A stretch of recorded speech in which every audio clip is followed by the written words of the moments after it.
first YouTube video, and in this YouTube video I'm going to be sharing my 5 basic skills of photography from a beginner's perspective, because I have just been doing this for 6 months. But even though it has been a very intense 6 months, I have actually come across 5 very important and skills that would actually be able to help you become a better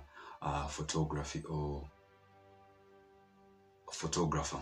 And in this and the uniqueness of this video is that I am sharing these tips from a beginner or an intermediate professional, and in this, from this perspective, what makes it unique is the fact that most of my advice are going to be very practical, unlike those expert photographers who would give you advice that are really way beyond your point of practicality. And in this video I'm going to actually be able to give personal account of why I feel like this 5 skills or this 5 attitude changes are really integral in actually making you a better photographer. So I hope to really impact a change of attitude towards photography for beginners, and also put some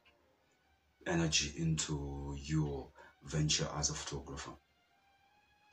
Lesson that I've actually learned from photography, or actually to improve your photography, is that you should not focus so much on the camera, but you should focus so much on the eye of a photographer. And what I mean is that there is a different eye in perception when you want to become a photographer, or when you have this inkling to become a photographer, because there are a few principles or foundational skills or that you need to know as a photographer. And in these foundational skills, an example is the composition, or how composition of an image is. And after the composition, there are a few rules which you should actually be able to learn, and you should seek to learn. Rules such as the rule of thirds or the golden ratio, everything that has been tested and tried in the photography field. You should be able to actually train your eye to actually perceive those things, so that whenever you are taking photographs, you're actually cognizant of these few skills. And also, which is of equal importance, is the eye of post.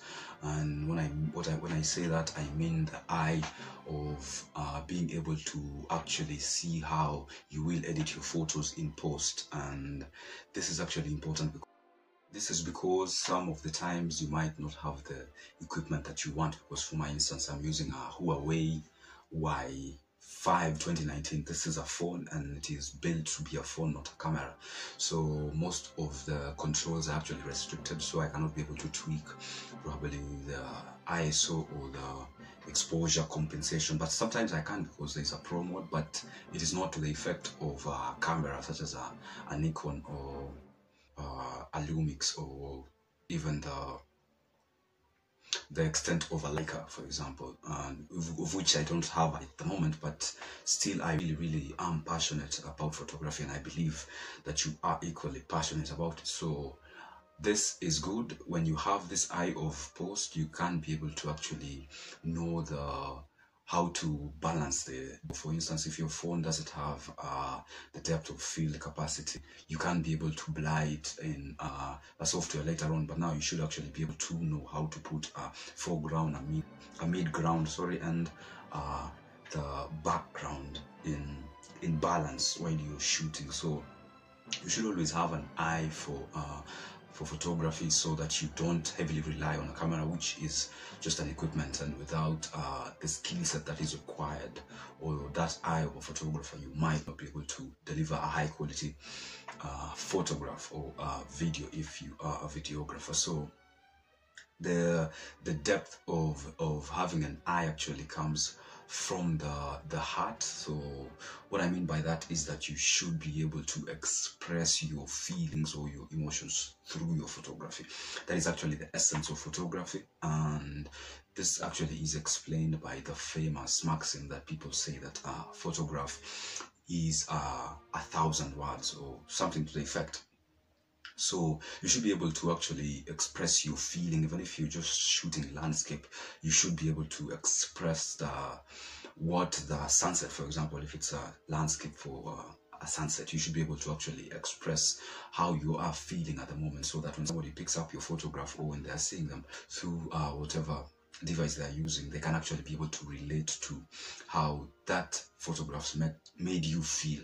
So that's the whole essence of photography. It's actually a really, really exciting medium for those who are not really interested in taking pictures, which I don't think anybody at this moment in time, because most of us, we actually carry a camera in our pockets, and we actually do take pictures, because I know a lot of us, we have social media accounts. So you should actually be able to take a photograph which speaks to the person who's actually seeing it. So the first tip, or the first, let's call it tip, yes, is that you should focus on the eye of the photographer and not the camera.